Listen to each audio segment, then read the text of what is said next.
اعوذ باللہ من الشیطان الرجیم بسم اللہ الرحمن الرحیم یا ایھا الذین آمنوا لا تحرموا طیبات ما احل اللہ لکم ولا تعتدوا ان اللہ لا يحب المعتدین صدق اللہ العظیم۔ شرائع سماویہ میں کھانے پینے کی چیزوں میں حلت و حرمت، تحلیل و تحریم جو ہے یہ بہرحال ایک اہم موضوع ہے۔ یہ موضوع آپ کو یاد ہوگا سورہ بقرہ سے چل رہا ہے مسلسل۔ مشرکانہ اوہام کی وجہ سے ان کے ہاں بہت سی چیزوں کے بارے میں نسل بعد نسل کچھ چیزیں ذہنوں میں بیٹھ گئی تھی کہ یہ چیزیں حرام ہیں، اور یہ کہ اس قسم کی چیزیں جو ہیں پھر ذہنوں سے، دلوں سے، مزاجوں سے نکلنے میں بہت وقت لیتی ہیں اور بار بار جو ہے اس کی طرف توجہ دلانی پڑتی ہے۔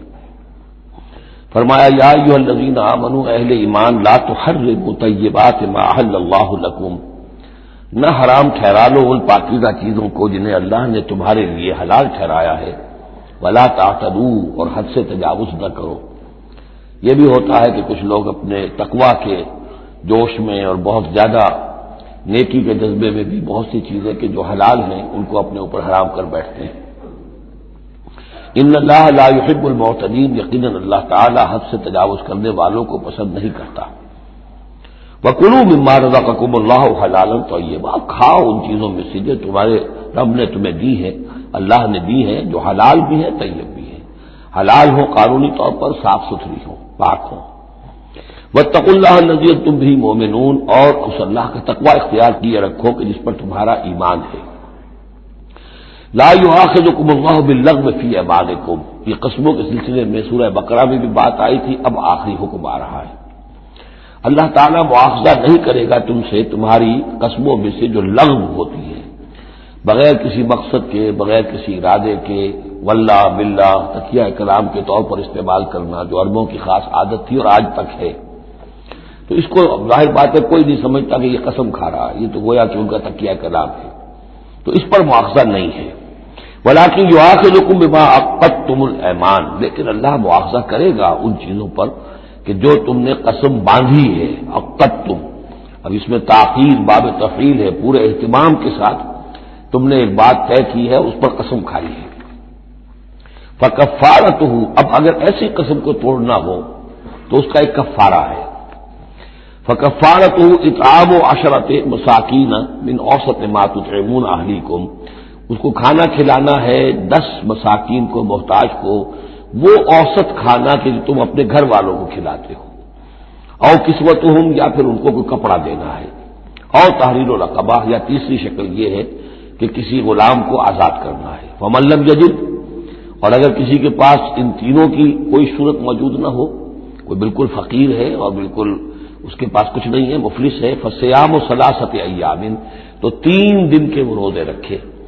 ذالک کفارۃ ایمانکم اذا حلفتم، یہ کفارہ ہے تمہاری قسموں کا جبکہ تم وہ قسم کھا بیٹھو۔ واحفظوا ایمانکم، اور اپنی قسموں کی حفاظت کرو۔ کذالک، اس کا مطلب یہ نہیں کہ لازماً ان کو برقرار رکھو، یعنی کہ قسم اگر ایسی ہے کہ جو کھولنی ہے، توڑنی ہے، جذبات میں کھا بیٹھے ہیں تو کفارہ دو، یہ بھی اس کی حفاظت میں آ گیا۔ واحفظوا ایمانکم کذالک یبین اللہ لکم آیاتہ لعلکم تشکرون، اس طرح اللہ تعالیٰ تمہارے لیے اپنی آیات کو واضح فرما رہا ہے تاکہ تم شکر کرو، حق ادا کرو۔ یا ایھا الذین آمنوا، اب یہ شراب اور جوئے کے بارے میں بھی آخری حکم۔ یا ایھا الذین آمنوا انما الخمر والمیسر والانصاب والازلام رجس من عمل الشیطان فاجتنبوہ لعلکم تفلحون، اہل ایمان، یقیناً شراب اور جوا اور بت اور پانسے یہ سب گندے کام ہیں، شیطان کے عمل میں سے ہیں۔ فاجتنبوہ، تو اس سے بچ کر رہو، لعلکم تفلحون، تاکہ تم فلاح پاؤ۔ تو شراب اور جوا تو پہلے بھی آ چکا ہے، لیکن انصاب اور ازلام وہ تقسیم کرتے تھے پانسوں کے ذریعے سے اور پھر ازلام کے ذریعے سے، ان کا وہ بھی ایک جوئے کی قسم بن جاتی تھی۔ تو ان تمام چیزوں کو جو ہے رجس من عمل الشیطان قرار دیا۔ انما یرید الشیطان یوقع بینکم العداوۃ والبغضاء، یقیناً شیطان تو یہ چاہتا ہے کہ ان چیزوں کے ذریعے سے تمہارے اندر دشمنی اور بغض پیدا کر دے۔ یہ بہت اہم بات ہے کہ شراب کے نشے میں بھی انسان چونکہ اپنا ہوش اور شعور کھو بیٹھتا ہے، تو اب اسے کچھ معلوم نہیں کیا بکواس اس نے کی ہے، کیا کر رہا ہے، اس سے بھی یہ ہے کہ بہت سے جھگڑے شروع ہو جائیں گے، فساد شروع ہو جائے گا۔ آپ کو معلوم ہے کہ بہت بڑے بڑے راز جو ہیں اس زمانے میں، بڑی بڑی حکومتوں کے، امپائرز کے، سپر پاورز کے، وہ شراب کے نشے میں جو ہے وہ چرا لیے جاتے ہیں اور وہ راز نکل جاتے ہیں۔ تو اللہ تعالیٰ یہ ان چیزوں سے تمہیں بچانا چاہتا ہے، اور شیطان چاہتا ہے کہ تمہارے مابین عداوت اور بغض پیدا کر دے۔ اسی طریقے سے جوئے میں بھی چونکہ آدمی دیکھ رہا ہے وہ اس نے ہارا، پھر کچھ اور ہارا، پھر کچھ اور ہارا، ایک وقت آتا ہے کہ پھر وہ برسٹ ہو جاتا ہے غصے میں اور وہ آگ بگولا ہو جاتا ہے، اس لیے کہ ظاہر بات ہے اسے نظر آ رہا ہے کہ جو مجھ سے جیت رہا ہے وہ کسی محنت کی وجہ سے نہیں جیت رہا ہے۔ اگر تو کوئی محنت ہو، کوئی کوشش ہو، کسی نے کمایا ہو تو ظاہر بات ہے اسے انسان گرج نہیں کرتا کہ ٹھیک ہے اس نے محنت کی ہے اور اس نے مجھ سے یہ مزدوری لی ہے یا مجھ سے یہ کمائی حاصل کی ہے۔ لیکن یہ کہ ایک وقت آتا ہے کہ پھر جواری جو ہے وہ آپے سے باہر ہو جاتا ہے۔ انما یرید الشیطان ان یوقع بینکم العداوۃ والبغضاء فی الخمر والمیسر، شیطان تو یہ چاہتا ہے کہ اس شراب اور جوئے کے ذریعے سے تمہارے اندر، تمہارے مابین دشمنی اور بیر پیدا کر دے، اور اس سے بھی آگے وہ یصدکم عن ذکر اللہ وعن الصلاۃ، اور یہ کہ تمہیں روکے رکھے اللہ کی یاد سے اور نماز سے۔ یہ معاملہ بھی شراب کا تو بالکل واضح ہے، لیکن یہ کہ جوئے میں بھی یہ ہوتا ہے کہ ایک آدمی دفعہ اس میں لگ جائے تو پھر یہ کہ وہاں سے نکلنا مشکل ہوتا ہے، جیسے تاش کا معاملہ ہے یا اور شطرنج ہے، یہ کھیل ایسے ہیں کہ جن کے اندر لگ کر پھر انسان جو ہے ان چیزوں سے غافل ہو جاتا ہے۔ فہل انتم منتہون، تو اب باز آتے ہو یا نہیں؟ یہ انداز جو ہے یہ بڑا سخت ہے۔ اس میں پس منظر میں کیا ہے کہ تمہیں سب سے پہلی بات جو کہی گئی تھی یسألونک عن الخمر والمیسر قل فیہما اسم کبیر ومنافع للناس واسمہما اکبر من نفعہما، تو تمہیں سمجھ لینا چاہیے تھا، اسی وقت بات آ جانا چاہیے تھا۔ جو رخ تھا اللہ تعالیٰ کی جو مصلحت تھی، شریعت کا جو رخ تھا وہ تو واضح ہو گیا تھا۔ خیر چلیے اس پر بھی تم نے نہیں مانا، پھر اگلا قدم ہم نے اٹھایا اور کہا کہ اگر شراب کے نشے میں ہو تو نماز کے قریب نہ جاؤ۔ اس سے تو پھر اب پوری طریقے سے واضح ہو جانا چاہیے تھا کہ دین کی اہم ترین چیز جو ہے وہ نماز ہے، صلاۃ و عماد الدین، دین کا ستون ہے، اور یہ جو شے ہے وہ ہمیں نماز سے روک رہی ہے، تو تمہیں چھوڑ دینا چاہیے تھا۔ بہرحال اب یہ کہ آخری بات ہماری طرف سے آ گئی ہے، فہل انتم منتہون، تو اب بھی بعد آؤ گے کہ نہیں؟ وَأَطِیعُوا اللَّهَ وَأَطِیعُوا الرَّسُولَ، اور اطاعت کرو اللہ کی اور اطاعت کرو رسول کی صلی اللہ علیہ وسلم، واحذروا، اور بچتے رہو۔ فَإِن تَوَلَّیْتُمْ فَاعْلَمُوا أَنَّمَا عَلَىٰ رَسُولِنَا الْبَلَاغُ الْمُبِینُ، اور اگر تم پھر جاؤ گے، پیٹھ موڑ لو گے، ہمارے اس حکم سے سرتابی کرو گے، فَاعْلَمُوا، تو جان لو، انما علی رسولنا البلاغ المبین، کہ ہمارے رسول پر تو ذمہ داری ہے صاف صاف پہنچا دینے کی۔ یہ حکم اللہ کا ہے، اللہ کا حکم پہنچانا رسول کے ذمہ تھا، رسول نے پہنچا دیا، اپنا کام کر دیا۔ اب معاملہ ہوگا اللہ کا اور تمہارا، اللہ تم سے نپٹے گا، تم سے حساب لے گا۔ یہ جو اب اگلی آیت آ رہی ہے یہ بھی قرآن مجید کے فلسفہ، حکمت اور دین کی بڑی گہری باتوں کے ضمن میں بہت بنیادی آیت ہے، اور اس کا پس منظر یہ ہے کہ جب شراب کے بارے میں اتنا سخت انداز آیا کہ یہ رجسن، گندے کام ہیں، عمل شیطان میں سے ہیں، باز آتے ہو کہ نہیں، تو بہت سے مسلمانوں کو تشویش ہو گئی کہ ہم جو شراب پیتے رہے، اتنا عرصے تک پیتے رہے، یہ گندگی تو ہمارے ہڈیوں میں بیٹھ گئی ہوگی۔ آج کا کوئی شخص کہے گا کہ میرا شاید کوئی سیل بھی نہ ہو جسم کا کہ جس میں شراب کے اثرات نہ پہنچ گئے ہوں، تو میں کیسے پاک ہوں گا؟ کس طریقے سے یہ چیز جو ہے اب یہ گندگی میرے جسم میں سے دھلے گی؟ تو یہ تشویش جو ہے اس کو رفع کرنے کے لیے، جیسے تحویل قبلہ کے وقت تشویش ہو گئی تھی کہ 16 مہینے جو ہم نے نمازیں پڑھی، اگر اصل قبلہ تھا کعبہ اور ہم نمازیں پڑھتے رہے بیت المقدس کی طرف رخ کرتے تو وہ نمازیں تو ضائع ہو گئی، اور نماز ہی تو ایمان ہے۔ وما کان اللہ لیضیع ایمانکم، نہیں اللہ تعالیٰ تمہارے ایمان کو ضائع کرنے والا نہیں ہے۔ ایسے ہی یہاں ان کی دلجوئی کے لیے فرمایا لیس علی الذین آمنوا وعملوا الصالحات جناح فیما طعموا، ان لوگوں پر جو ایمان لائے اور جنہوں نے نیک عمل کیے کوئی گناہ نہیں ہے اس میں جو کچھ پہلے کھا پی چکے۔ کسی شے کی حرمت کے قطعی حکم کے آنے سے پہلے جو کچھ کھایا پیا گیا جبکہ اس کی حرمت کا اعلان نہیں ہوا تھا تو اس کا کوئی گناہ ان پر نہیں رہے گا، یہ کوئی ان کی ہڈیوں میں بیٹھ جانے والی شے نہیں ہے۔ یہ مورل لا ہے، یہ فزیکل لا نہیں ہے۔ فزیکل لا میں تو ہوتا ہے کہ کچھ چیزوں کے اثرات جو ہیں وہ دائمی ہو جاتے ہیں، مورل لا میں تو یہ ہے کہ بڑے سے بڑا گناہ ہو، کوہ احد جتنے گناہ ہوں، صدق دل سے توبہ کی جائے سب صاف ہو جائیں گے۔ التائب من الذنب کمن لا ذنب لہ، گناہ سے حقیقی معنی میں توبہ کرنے والا بالکل ایسے ہے جیسے اس نے کبھی گناہ کیا ہی نہیں تھا، وہ تو نامہ اعمال جو ہے بالکل دھل جاتا ہے۔ لہذا اس تشویش کو اپنے قریب مت آنے دو۔ لیس علی الذین آمنوا وعملوا الصالحات جناح فیما طعموا، اب جو آ رہا حصہ، اذا اتقوا وآمنوا وعملوا الصالحات ثم اتقوا وآمنوا ثم اتقوا واحسنوا واللہ یحب المحسنین، جب تک کہ وہ تقوی کی روش اختیار کیے رکھیں اور ایمان لائیں اور نیک عمل کریں، پھر اور تقوی میں بڑھے اور ایمان لائیں، پھر اور تقوی میں بڑھے اور درجہ احسان پہ فائز ہو جائے۔ واللہ یحب المحسنین، اور اللہ تعالی محسنوں سے محبت کرتا ہے۔ یہ تین درجے ہیں اصل میں۔ ایک درجہ اسلام ہے، اللہ کو مان لیا، رسول کو مان لیا اور اس کے احکام پر چل رہے ہیں۔ ایک اس سے اوپر کا درجہ آ جاتا ایمان، کہ وہ یقین کے درجے میں قلب میں وہ ایمان اتر گیا ہو اب، اور جب یہ ایمان قلب کے اندر اتر گیا ہے، وَلَٰكِنَّ اللَّهَ حَبَّبَ إِلَيْكُمُ الْإِيمَانَ وَزَيَّنَهُ فِي قُلُوبِكُمْ، تو اب انہی اعمال میں نماز پہلے بھی پڑھ رہا تھا، اب نماز کی اور شان ہوگی، اس کی بھی اور کیفیت ہوگی، اس کی زندگی کے اندر ایک نیا رنگ آ جائے گا۔ صبغۃ اللہ ومن احسن من اللہ صبغہ۔ اس سے بھی آگے جا کر جب یہ ایمان اتنا گہرا ہو جائے کہ بالکل جیسے آنکھوں سے کوئی شخص کسی چیز کو دیکھ رہا ہو تو یقین ہوتا ہے، ان تعبد اللہ کانک تراہ فإن لم تکن تراہ فإنہ یراک، جب یہ کیفیت ہو جائے کہ تم اللہ کی بندگی کرو، اللہ کے لیے جہاد کرو، عمل کرو، بھاگ دوڑ کرو، اللہ کا تقویٰ اتنا ہو جائے کہ جیسے کہ تم اللہ کو اپنی آنکھوں سے دیکھ رہے ہو، تو یہ درجہ احسان ہے۔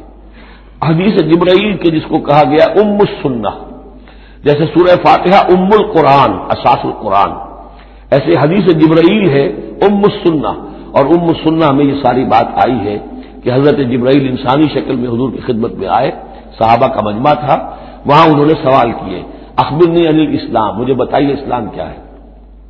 اسلام میں بھی ایمان تو ہے نا، قانونی ایمان، زبانی ایمان تو ہے، لیکن اس کے ساتھ اعمال علیحدہ گنے گئے۔ اس سے اوپر جب ایمان دل میں اتر گیا، اب یہ ایمان کی وہ جو شکل ہے، اس میں اب عمل کو علیحدہ ذکر کرنے کی ضرورت ہی نہیں، اس مرحلے پر آ کر لازماً عمل درست ہو جائیں گے جبکہ ایمان دل میں اتر چکا ہے اور دل میں یقین بن کر جاگزی ہو گیا ہے، اور پھر اور گہرا چلا گیا۔ یوں سمجھیے کہ جتنا جتنا درخت اوپر جا رہا ہے جڑ نیچے جا رہی ہے نا، جڑ اور ایمان کی گہری ہوئی، اسلام سے ایمان بن گیا، اور گہری ہوئی، اب یہ تیسری منزل احسان کی اس پر فائز ہو گئی۔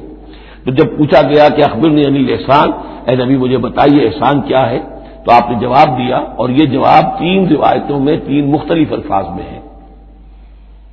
ان تعمل للہ کانک تراہ، ان تخشى اللہ کانک تراہ، ان تعبد اللہ کانک تراہ فإن لم تکن تراہ فإنہ یراک، یہ تینوں میں ہے۔ اللہ کی بندگی، اللہ کی پرستش، اللہ کے لیے بھاگ دوڑ، اللہ کے لیے عمل، اللہ کے لیے جہاد، یہ انسان ایسی کیفیت سے سرشار ہو کر رہا ہو گویا کہ اپنی آنکھوں سے اللہ کو دیکھ رہا ہے۔ تو جب اللہ سامنے ہوگا تو کیسے کچھ ہمارے جذبات ابدیت ہوں گے، کیسی کیسی ہماری قلب کی کیفیات ہوں گی، اس دنیا میں بھی یہ کیفیت حاصل ہو سکتی ہے، لیکن یہ اگر بہت کم لوگوں کو حاصل ہو تو اس سے ایک نچلا درجہ بھی ہے احسان کا، کہ کم سے کم یہ بات ہر وقت مستحضر رہے کہ اللہ مجھے دیکھ رہا ہے۔ فإن لم تکن تراہ فإنہ یراک۔ تو یہ تین درجے ہیں جو یہاں آئے، کہ ایک بیس لائن ہے لیس علی الذین آمنوا وعملوا الصالحات، یہ بیس لائن ہے، جناح فیما طعموا اذا اتقوا۔ اصل میں ایک کتاب مولانا مودودی صاحب کی ہے، تحریک اسلامی کی اخلاقی بنیادیں، اور بڑی اچھی کتاب ہے، اسلام، ایمان، احسان، لیکن ساتھ ہی تقوی، چار الفاظ انہوں نے لیے ہیں اور چار مراتب قرار دیے ہیں۔ اس میں سے تشریحات تو ساری ٹھیک ہیں، لیکن میں ترتیب کے اعتبار سے اس آیت کی روح سے میرے نزدیک اس میں ایک اصلاح کی ضرورت ہے۔ تقوی کوئی مقام نہیں ہے، تقوی وہ اسپرٹ ہے، ڈرائیونگ اسپرٹ، جو دھکا دیتی رہے گی اور اوپر اٹھائے گی۔ چنانچہ تقوی کی یہاں کی تکرار ہو رہی ہے کہ بیس لائن سے تقوی نے اوپر آپ کو کیا، اب آپ اذا اتقوا وآمنوا وعملوا الصالحات، آپ کے ایمان اور عمل صالح میں اور رنگ پیدا ہو گیا۔ ثم اتقوا، پھر تقوی اور بڑھا، تقوی نے آپ کو اور اوپر اٹھایا۔ ثم اتقوا وآمنوا، پھر اب وہ ایمان یقین والا ایمان حاصل ہو گیا۔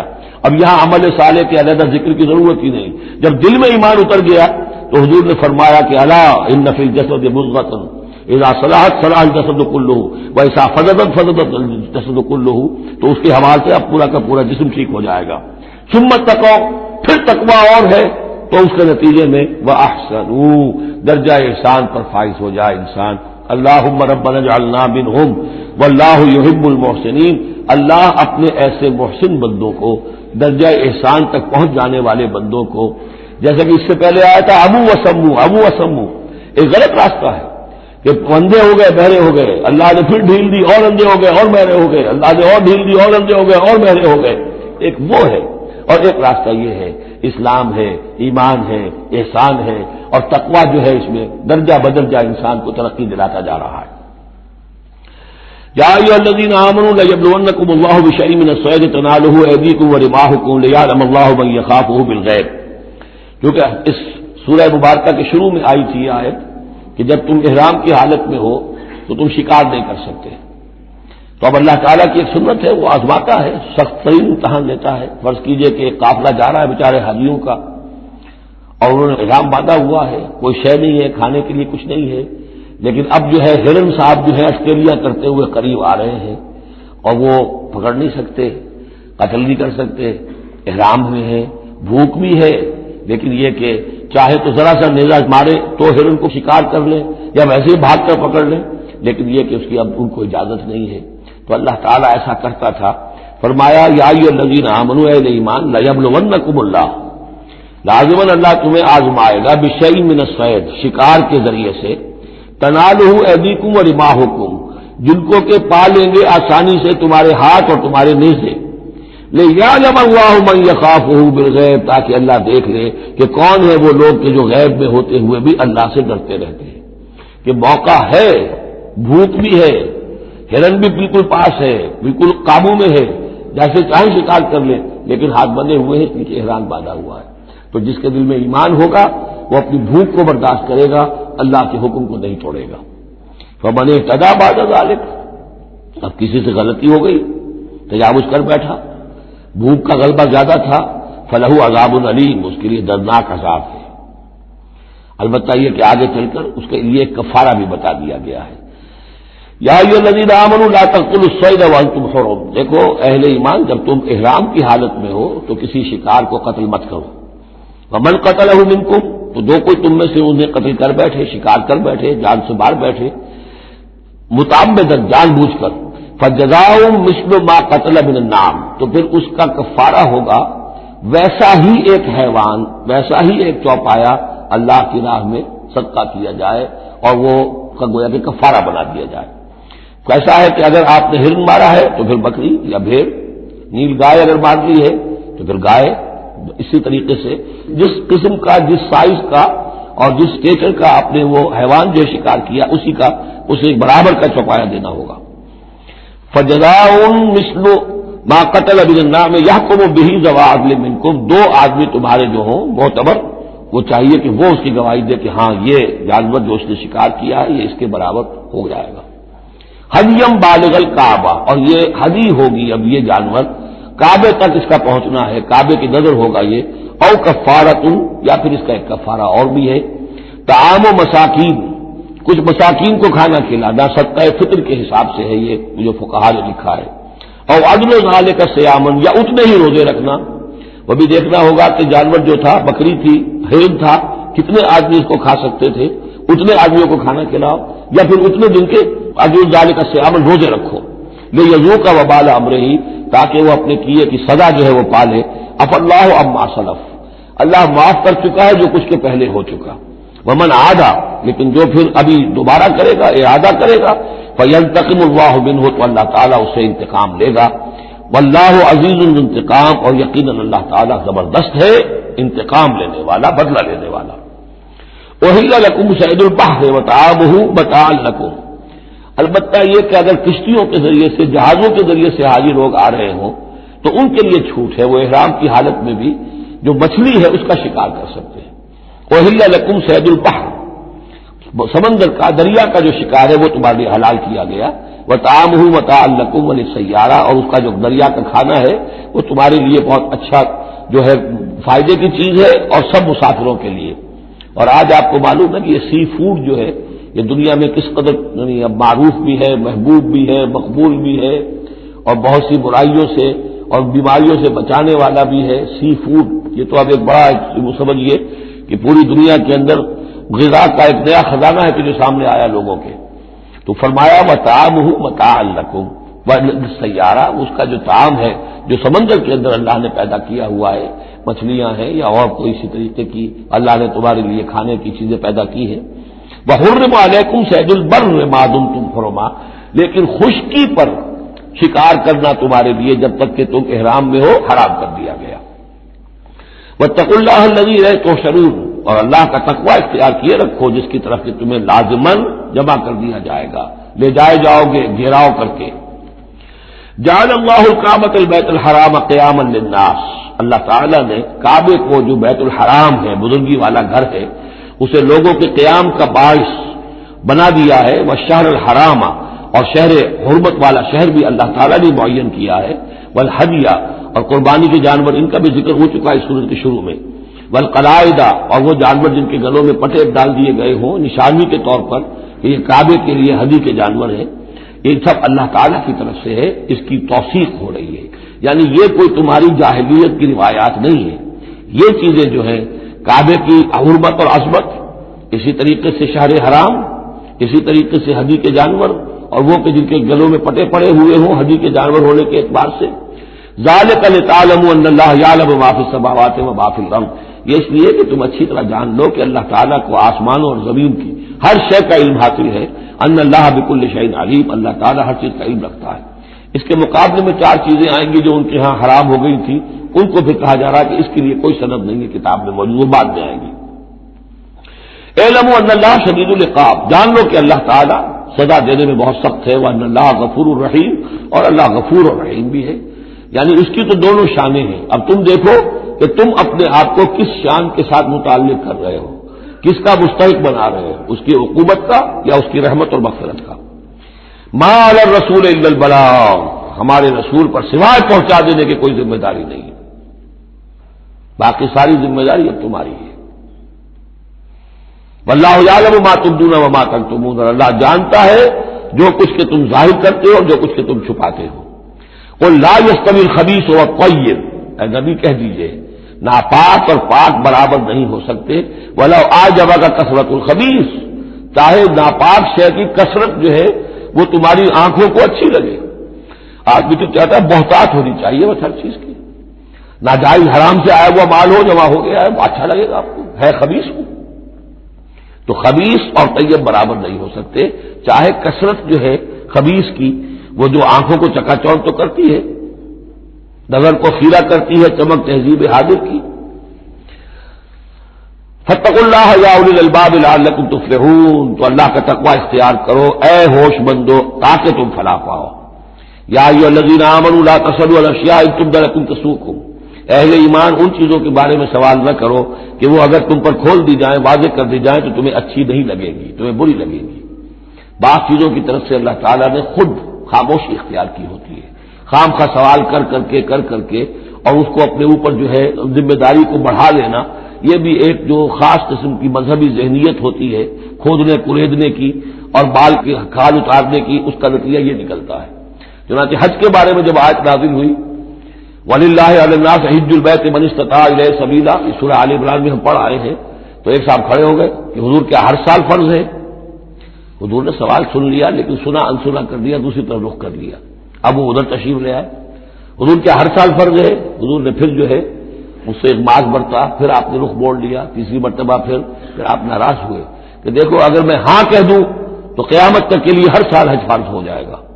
جس چیز کے اندر اللہ تعالیٰ نے اجمال رکھا ہے اس میں تمہاری بہتری ہے.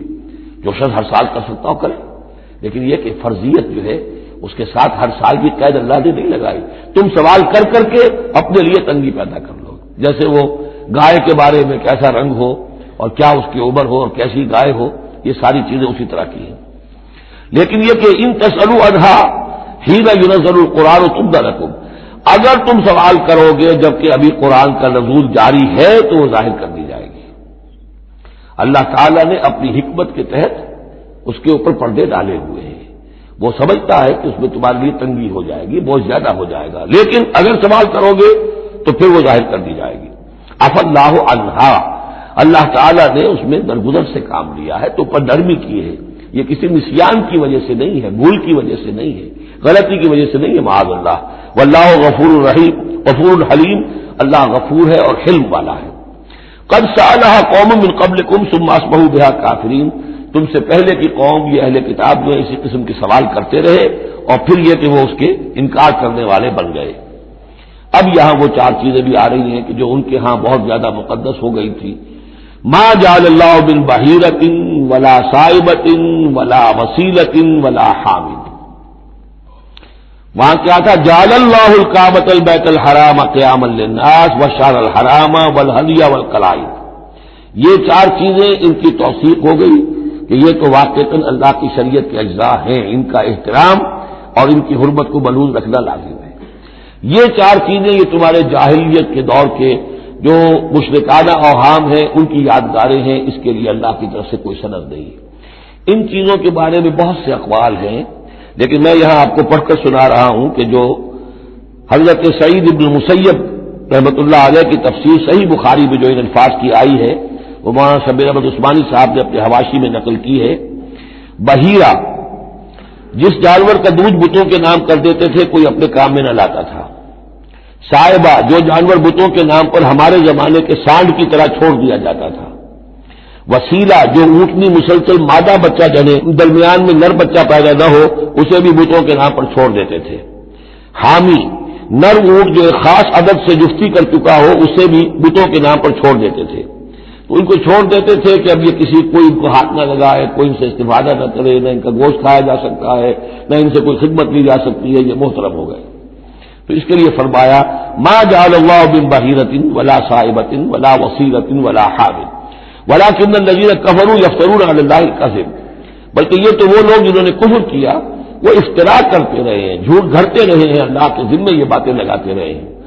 واکثرهم لا یعقلون، ان کی اکثریت جو ہے وہ عقل سے عاری ہے۔ وَإِذَا قِيلَ لَهُمْ تَعَالَوْا إِلَىٰ مَا أَنزَلَ اللَّهُ وَإِلَى الرَّسُولِ، اور جب ان سے کہا جاتا ہے آؤ اس چیز کی طرف جو اللہ نے نازل فرمائی اور آؤ اللہ کے رسول کی طرف، بمصطفیٰ برسا فی شراک دی ہم اوست، اگر بہو نہ رسیدی تمام بولا بیست، قالوا حسبنا ما وجدنا علیہ آباءنا، وہ کہتے ہیں ہمارے لیے وہ کافی ہے جس پر ہم نے اپنے آباء و اجداد کو پایا ہے، ان کی روایت یہی ہے، ان کی رسومات یہی تھیں، وہ کوئی جاہل تھوڑا ہی تھے، آج تمہیں عقل آئی ہے، تم نے دین سمجھا ہے، یہ ہمارے بزرگ جو ہیں یہ اتنے عرصے سے یہ کام کرتے چلے آ رہے ہیں، یہی باتیں آج بھی آپ سنتے ہیں۔ کسی رسم کو آپ کہیں کہ بھائی کوئی سند نہیں ہے اس کی دین میں، نہ کہیں صحابہ کے یہاں اس کا وجود تھا، لیکن یہ کہ کوئی چھوڑنے کو تیار نہیں ہے۔ اولو کان آباؤہم لا یعلمون شیئا ولا یہتدون، خواہ ان کے آباء و اجداد جو ہیں ایسے رہے ہوں کہ نہ انہیں کوئی علم حاصل ہوا ہو نہ ہی وہ ہدایت پر ہو، جیسے تم مخلوق ہو اللہ کی وہ بھی مخلوق تھے، جیسے تم غلط کام کر سکتے ہو اور غلط آراء قائم کر سکتے ہو ویسے وہ بھی غلط کار ہو سکتے تھے۔ یا ایھا الذین آمنوا علیکم انفسکم لا یضرکم من ضل اذا اہتدیتم، یہ بھی بہت اہم آیت ہے، اس کے ساتھ ایک واقعہ موجود ہے۔ لفظی ترجمہ یہ ہے کہ اے لوگو، اے وہ لوگو جو ایمان لائے ہو، تم پر ذمہ داری ہے صرف اپنی جان کی، اپنی ذات کی۔ لا یضرکم من ضل، جو گمراہ ہو جائے کوئی اور وہ تمہیں کوئی نقصان نہیں پہنچا سکتا، اذا اہتدیتم جبکہ تم ہدایت پر ہو۔ الی اللہ مرجعکم جمیعا فینبئکم بما کنتم تعملون، اللہ ہی کی طرف تم سب کو لوٹ کر جانا ہے اور وہ تمہیں بتا دے گا جو کچھ کہ تم کرتے رہے تھے۔ اس آیت کا غلط مفہوم جو ہے وہ دور صحابہ ہی میں سے بعض لوگوں نے نکال لیا کہ دعوت اور تبلیغ کی کوئی ذمہ داری نہیں ہے، ہر ایک پر ذمہ داری اپنی ہے، کوئی کیا کرتا ہے اس سے مجھے کیا بحث۔ دیکھو قرآن میں لکھا ہوا ہے یا ایھا الذین آمنوا علیکم انفسکم، مجھے اپنا عمل درست رکھنا ہے، باقی کوئی اور غلط کام کرتا ہے میں خام خواہ اسے روکوں ٹوکوں ناراضی بول لوں، نہیں عن المنکر امر بالمعروف، اس کی کوئی ذمہ داری نہیں ہے۔ قرآن کہہ رہا ہے علیکم انفسکم لا یضرکم من ضل اذا اہتدیتم، اگر تم ہدایت کے اوپر ہوگے، صحیح راستے پر ہوگے تو کوئی کتنا ہی گمراہ ہو جائے اس کا تمہیں کوئی نقصان نہیں۔ تو حضرت ابوبکر رضی اللہ تعالیٰ عنہ نے پھر خطبہ دیا باقاعدہ کہ لوگوں میں دیکھ رہا ہوں کہ تم اس آیت کا مطلب غلط سمجھ رہے ہو، مطلب تو یہ ہے کہ تمہاری ساری تبلیغ اور کوشش امر بالمعروف نہی عن المنکر کے باوجود کوئی شخص گمراہ رہتا ہے تو اس کا تم پر کوئی وبال نہیں۔ یہ بار بار ہم پڑھ چکے ہیں، لا تسألوا عن اصحاب الجحیم، اے نبی آپ سے کوئی بات پرس نہیں ہوگی جہنمیوں کے بارے میں کہ یہ کیسے ہو گیا ہے محمد کہ کہ ہم نے آپ کو بھیجا اور پھر بھی یہ قوم جو ہے جہنم میں چلی گئی. لیکن جہاں تک دعوت، تبلیغ، نصیحت، نہی عن المنکر، امر بالمعروف، یہ فرائض میں سے ہے. یہ فرض ساقط نہیں ہوتا اس آیت کے نور سے، بلکہ تمہاری ساری کوشش کے باوجود. اب کوئی شخص ہے، والد ہے، بچہ فرض کیجیے اس کا کہیں آوارہ ہو گیا ہے، اپنی امکانی حد تک کوشش کیے جا رہا ہے، نہیں بچہ راستے پر آ رہا، تو ظاہر بات ہے کہ اللہ کے ہاں اگر اس نے پوری کوشش کی ہے، جد و جہد کی ہے، کوئی کوتاہی نہیں چھوڑی ہے اس میں، تو اب اس کا وبال اس پر تو نہیں آئے گا. لیکن اپنا فرض ادا کرنا لازم ہے. یا ایھا الذین آمنوا علیکم انفسکم لا یضرکم من ضل اذا اهتدیتم الی اللہ مرجعکم جمیعا فینبئکم بما کنتم تعملون. تم سب کو لوٹ کر جانا ہے اللہ ہی کی طرف، اور پھر وہ تمہیں جتلا دے گا جو کچھ کہ تم کرتے رہے تھے. یا ایھا الذین آمنوا شہادۃ بینکم اذا حضر احدکم الموت حین الوصیۃ اثنان ذوی عدل منکم. اہل ایمان تمہارے مابین شہادت کا نصاب، جبکہ تم میں سے کسی کی موت کا وقت آ جائے اور وہ وصیت کر رہا ہو تو دو معتبر اشخاص کا ہونا چاہیے. جو وصیت کر رہا ہے، اور ظاہر بات ہے کہ وصیت ایک تہائی سے زیادہ میں نہیں ہو سکتی، لیکن کسی کی زیادہ بڑی جائیداد ہے تو ایک تہائی کی بات بھی تو بڑی ہو سکتی ہے. تو وصیت کے وقت دو گواہ ضرور بنا لو کہ یہ وصیت کی گئی. او آخران من غیرکم، اور وہ جو گواہ ہے وہ تمہارے لوگوں میں سے ہونے چاہیے، خاندان میں سے، اس آبادی میں سے، قبیلے میں سے، جو معروف ہوں، جانتے ہیں. او آخران من غیرکم، لیکن ایک شکل ہو سکتی ہے ان انتم ضربتم فی الارض، اگر تم زمین میں سفر پر نکلے ہوئے ہو اور وہاں موت کی، فاصابتکم مصیبت الموت، وہاں سفر کی حالت میں تم پر موت کا یہ واقعہ جو ہے یہ واقع ہو جاتا ہے، یہ مصیبت موت واقع ہو جاتی ہے. اس صورت میں او آخران من غیرکم، تو دو گواہ ہو سکتے ہیں، وہ تمہارے غیر بھی ہو سکتے ہیں، کسی غیر قوم کے، غیر قبیلے کے. لیکن یہ کہ بہرحال جب عام حالات میں اپنے گھر میں، اپنی بستی میں، اپنے خاندان ہی میں رہتے ہوئے جبکہ کوئی شخص انتقال کر رہا ہے تو اسے وصیت میں گواہ اپنے لوگوں میں سے، رشتہ داروں میں سے، قرابت داروں میں سے دو معتبر آدمیوں کو بنانا چاہیے. تحبسونہما من بعد الصلاۃ، اب اس کے بعد جب یہ کہ اس کا انتقال ہو گیا تو اب یہ کہ وصیت کا مسئلہ آئے گا. لوگ پوچھیں کہ کیا واقعی یہ وصیت جو ہے اس شخص کی ہے؟ تو اب ان دونوں کو روکو، کھڑا کرو، من بعد الصلاۃ، نماز کے بعد.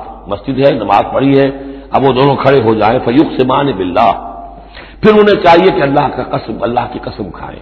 ان ارتبتم، اگر تمہیں کوئی ان کے بارے میں شک ہو کہ کہیں یہ وصیت کو بدل نہ دیں، کہیں ان سے غلطی نہ ہو جائے، تو ان سے قسم کھلوا لو. حلف کی بنیاد پر وہ اپنا جو ہے وہ وہاں پر شہادت دیں گے. اور پھر انہیں کہنا چاہیے لا نشتری بہ ثمنا، ہم اس کی کوئی قیمت وصول نہیں کریں گے، کوئی ناجائز فائدہ اس سے نہیں اٹھائیں گے. ولو کان ذا قربا، چاہے کوئی قرابت داری کا معاملہ ہو، کسی کے حق میں ہم کوئی ناانصافی نہیں کریں گے. ولا نکتم شہادت اللہ، اور نہیں ہم چھپائیں گے اللہ کی گواہی کو. اب گواہی جو ہے اتنی عظیم شے ہے کہ شہادت اللہ کہا گیا، اللہ کی گواہی، اللہ کی طرف سے عبادت ہے. انا اذا لمن العاصمین، اگر ہم ایسا کریں گے تو ہم یقیناً گناہ گار ہوں گے. فإن عثر على انہم استحقا اسما، پھر اگر یہ خبر ہو، یہ شک ہو، یہ اطلاع ملے کہ ان دونوں نے تو گناہ کمایا ہے، جھوٹ بولا ہے، حلفیہ بیان بھی غلط دیا ہے، وصیت میں ترمیم کی ہے، وصیت کو بدل دیا ہے، اس کے باوجود کہ نماز کے بعد حلف اٹھا کر یہ بات کر رہے ہیں. آخر انسان انسان ہے، ہر معاشرے میں ہر طرح کا انسان ہر وقت موجود رہتا ہے. فآخران یقومان مقامہما، تو اب دو اور لوگ کھڑے ہوں جو کہ ان کی جگہ پر اب کھڑے ہوں، من الذین استحق علیہم العولیان، کہ جن کے حق کو تلف کیا ہے ان پہلوں نے، وہ کھڑے ہوں گے اب کہ ہمارا حق یہ لوگ تلف کر رہے ہیں، وصیت کے اندر انہوں نے خیانت کی ہے. فیقسمان باللہ، اب وہ قسم کھائیں گے اللہ کی، لشہادتنا احق من شہادتہما، ہماری گواہی زیادہ حق ہے، برحق ہے، صحیح ہے، درست ہے ان کی گواہی سے. وما اعتدینا، اور ہم نے ہرگز کوئی زیادتی نہیں کی ہے. انا اذا لمن الظالمین، یقیناً اس صورت میں ہم ظالم ہوں گے. ذالک ادنا، یہ طریقہ کار قریب تر ہے اس سے، ان یاتوا بالشہادۃ علی وجہہا، کہ لوگ شہادت کو بالکل صحیح فیس ویلیو پر پیش کریں، کیونکہ انہیں یہ معلوم ہوگا کہ ہم نے جھوٹی قسم کھا بھی لی، تب بھی جو دوسرا فریق ہے وہ بھی اگر قسم اٹھا گیا تو ہماری وہ جھوٹی قسم جو ہے وہ بھی ضائع ہو جائے گی، لہذا وہ پھر اس کی ہمت نہیں کریں گے. یہی معاملہ ہے کہ جو آئے گا اگر کوئی کسی شخص کو اپنی بیوی کے اوپر شک ہے، شک کیا اس نے دیکھا ہے بدکاری کرتے ہوئے، تو وہ اگر 4 مرتبہ قسم کھا کر کہے کہ جو میں کہہ رہا ہوں میں نے دیکھا ہے اور اس نے یہ بدکاری کی ہے، تو وہ 4 گواہوں کے برابر ہو جائے گی ایک شخص کی گواہی۔ لیکن یہ کہ اس کا جواب بھی یہ ہے کہ بیوی بھی اگر 4 مرتبہ قسم کھا کر کہہ دے کہ یہ جھوٹ بول رہا ہے، مجھ پر تہمت لگا رہا ہے، تو اس کی جو گواہی ہے وہ ساقط ہو جائے گی۔ تو یہ دونوں طرف سے اللہ تعالیٰ نے بیلنس کیا ہے کہ تاکہ یہ دونوں امکانات موجود رہیں۔ ذالک ادنیٰ یا تو بشہادت علی وجہہا، یہ قریب تر ہے، اس سے مناسب تر ہے کہ لوگ گواہی جو ہے وہ صحیح شکل میں پیش کریں، اور یخافوا ان ترد ایمان بعد ایمانہم، کہ انہیں یہ خوف رہے کہ قسمیں جو ہے لوٹا دی جائیں گی، الٹی کر دی جائیں گی ان کی قسموں کے بعد۔ واتقوا اللہ واسمعوا، اور ڈرتے رہو اور سن رکھو، واللہ لا یہدی القوم الفاسقین، اللہ ایسے فاسقوں کو ہدایت نہیں دیتا۔ اب یہ آخری 2 رکوع جو ہے سورہ مبارکہ کے، اس میں جو ایک نقشہ کھینچا گیا ہے وہ حضرت مسیح علیہ السلام اور ان کے ساتھ اللہ تعالیٰ کا ایک مخاطبہ اور مکالمہ قیامت کے دن کا، اور اس کے پس منظر میں یہ گویا کہ پوری ایک داستان ایک نئی شان سے سامنے آتی ہے۔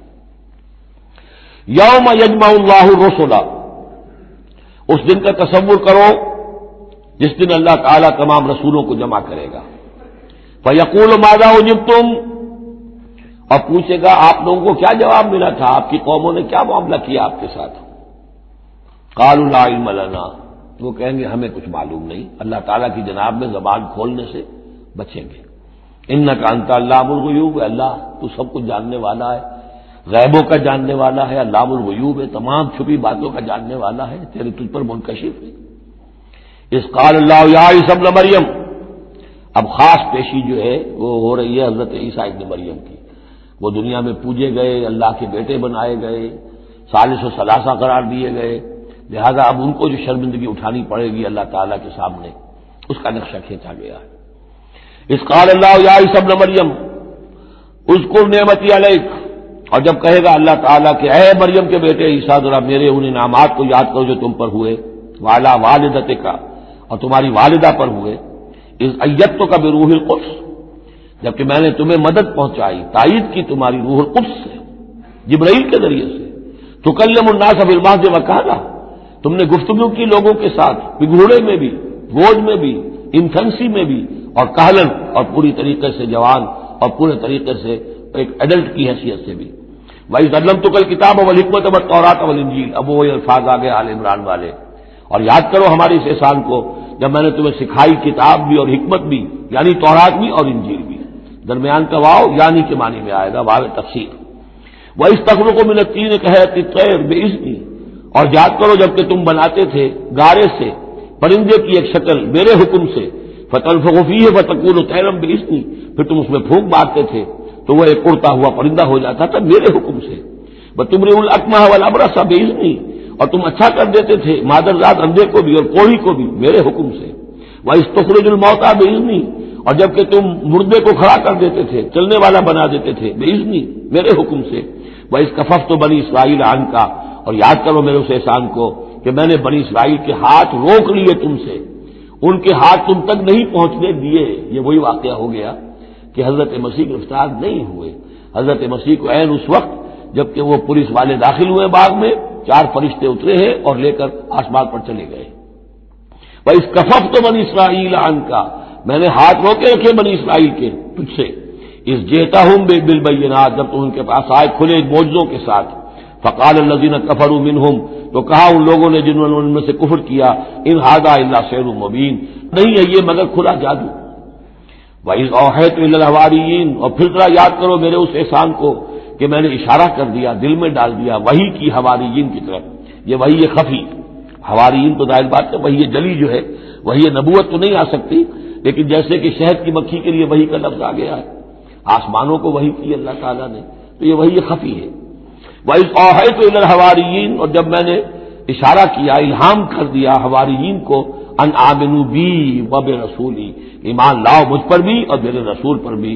قالوا آمنا واشهد بأننا مسلمون، اور انہوں نے کہا کہ ہم ایمان لائے اور اے عیسیٰ آپ بھی گواہ رہیے کہ ہم اللہ کے فرما برداروں میں سے ہیں۔ اذ قال الحواریون، اور ذرا یاد کرو اس واقعے کو جب کہ حواریین نے یہ کہا، یا عیسی ابن مریم، اے عیسیٰ مریم کے بیٹے، حل تستطیع ربک، کیا آپ کے رب کو یہ قدرت حاصل ہے ان ینزل علینا مائدۃ من السماء، کہ ہم پر آسمان سے ایک دسترخوان اتر آئے؟ قال اتقوا اللہ ان کنتم مؤمنین، عیسیٰ نے کہا کہ اللہ کا تقوی اختیار کرو اگر تم ایمان رکھتے ہو، ایسی دعائیں نہیں کرنی چاہیے، ایسے مطالبے نہیں کرنے چاہیے۔ قالوا نريد ان ناكل منها، انہوں نے کہا نہیں، ہم چاہتے ہیں کہ آسمان سے ایک خوان اترے اور اس میں ہمارے لیے غذا ہو اور ہم اس میں سے کھائیں، وتطمئن قلوبنا، اور ہمارے دل بالکل مطمئن ہو جائیں۔ یعنی وہ ایسی بات ہو گئی جیسے حضرت ابراہیم نے کہا تھا ارنی کیف تحیی الموتیٰ، اس طرح کا کوئی مشاہدہ وہ بھی مانگ رہے تھے۔ وَنَعْلَمَ، اور ہمیں یہ معلوم ہو جائے پوری طریقے سے ان قد صدقتنا، کہ آپ نے جو باتیں بھی ہم سے کہی ہیں بالکل سچی ہیں، کسی شک و شبے کی کوئی گنجائش نہیں۔ وَنَكُونَ عَلَيْهَا مِنَ الشَّاهِدِينَ، اور ہم ان تمام باتوں پر پورے گواہ بن جائیں، ہمیں وہ یقین کامل حاصل ہو جائے کہ پھر ہم آپ کی جانب سے جب تبلیغ کریں لوگوں کے اندر تو ہمارے اپنے دل میں کہیں کسی شک و شبے کا کوئی کانٹا چبھا ہوا باقی نہ رہ گیا ہو۔ قال عیسیٰ ابن مریم، تو اس پر حضرت عیسیٰ ابن مریم نے دعا کی، اللہم ربنا انزل علینا مائدۃ من السماء، اے اللہ، اے ہمارے رب، اتار دے ہم پر ایک دسترخوان، ایک خوان بھرا ہوا آسمان سے، تکون لنا عیدن، وہ ہمارے لیے ایک عید بن جائے گا، جشن کی بات ہو جائے گی، آسمان سے خاص تیرے ہاں سے کھانا ہمارے لیے آئے، لأولنا وآخرنا، ہمارے پہلوں کے لیے بھی پچھلوں کے لیے بھی، وآیۃ منک، اور ایک نشانی بن جائے گی تیری جانب سے، وارزقنا، اور ہمیں رزق عطا فرما، وانت خیر الرازقین، اور یقیناً تو بہترین رزق دینے والا ہے۔ قال اللہ، اللہ نے جواباً ارشاد فرمایا، انی منزلها علیکم، میں نازل کر دوں گا وہ تم پر، فمن یکفر بعد منکم، لیکن پھر اس کے بعد جو کوئی کفر کی روش اختیار کرے گا، فانی اعذبہ عذابا لا اعذبہ احدا من العالمین، تو پھر اس کو میں وہ عذاب دوں گا جو تمام جہانوں میں کسی اور کو نہیں دوں گا۔ یعنی جب اس طرح کا خرق عادت کوئی چیز دکھا دی جائے، کھلا معجزہ، پھر رعایت نہیں ہوتی۔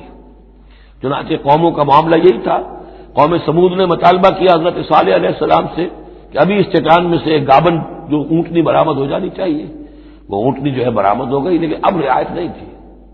اب اگر ایمان نہیں لاؤ گے تو اب کہہ دیا گیا چند دن ہے، تم بس ہو گے، اب اس کے بعد ختم ہو جاؤ گے۔ اس لیے کہ اس قسم کی نشانیاں دکھانے کے بعد پھر وہ رعایت نہیں رہتی، مہلت ختم ہو جاتی ہے۔ یہ بات بہت تفصیل سے آئے گی سورہ شعراء میں کہ اے نبی، یہ جو آپ سے نشانیاں مانگ رہے ہیں اور ہم نہیں دکھا رہے ہیں، یہ ان کی خیر خواہی میں، اگر جس قسم کی نشانی یہ مانگ رہے ہیں وہ ہم دکھا دیں گے تو ان کی مہلت ابھی ہمیں ختم کرنی ہوگی، پھر ان کو مزید رعایت نہیں دیا سکے گی۔ اور اس قسم کے معجزے دیکھ کر پہلے بھی کوئی ایمان نہیں لایا، نہ یہ لائیں گے۔ اندر جو فساد ہے نیت کا، وہ کہاں انہیں ماننے دے گا۔ نہ قوم صالح نے مانا، حالانکہ ان کو اپنی نگاہوں کے سامنے انہوں نے ایسا معجزہ دیکھ لیا۔ حضرت عیسیٰ کے معجزوں کو یہودیوں نے نہیں مانا، جادو قرار دیا۔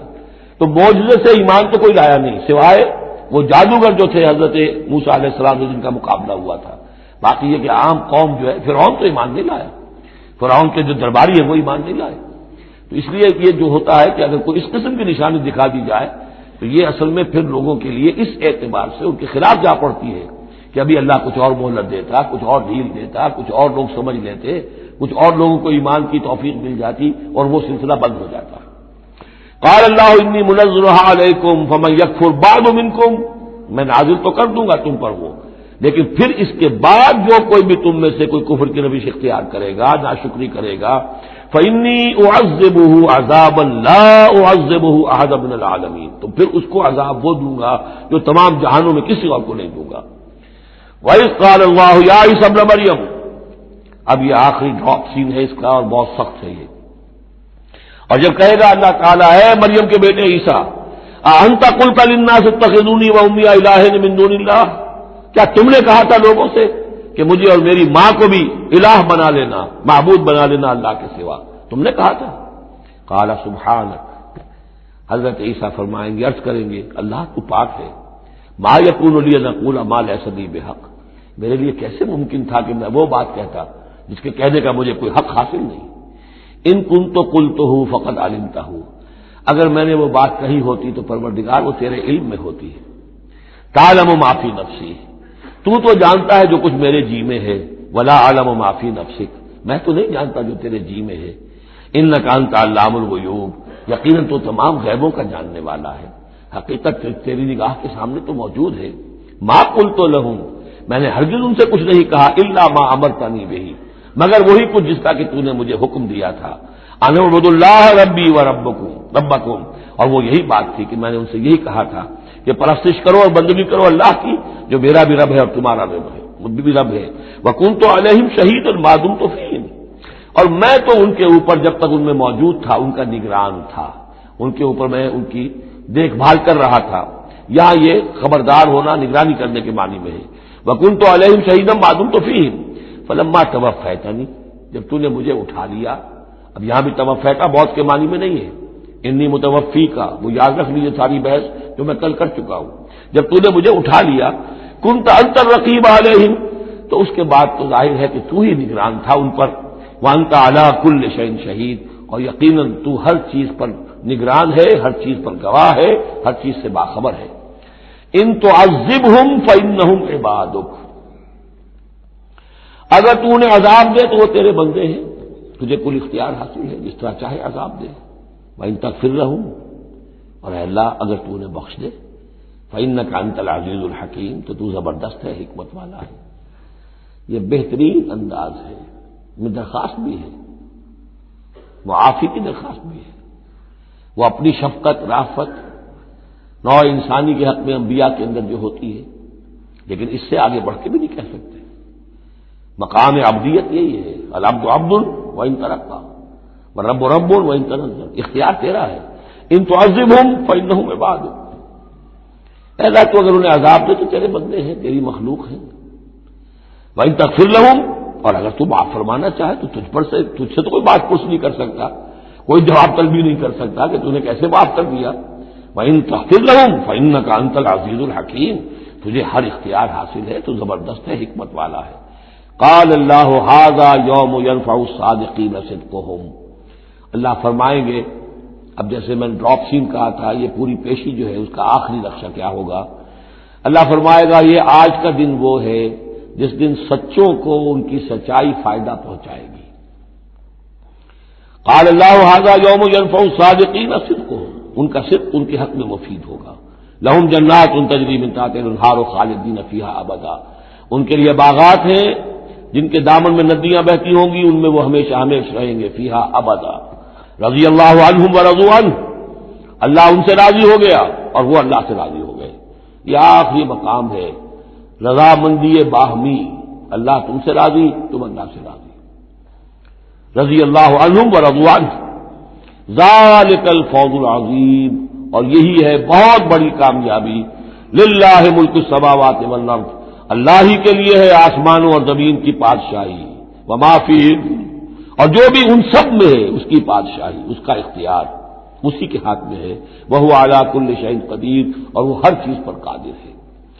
یہاں اللہ کے فضل و کرم سے سورہ مائدہ ختم ہوئی، نوٹ کر لیجئے، سورہ نساء پر پہلی منزل ختم ہو گئی تھی، سورہ مائدہ پر مکی اور مدنی جو سورتوں کے گروپ سے ان کا پہلا گروپ ختم ہو گیا۔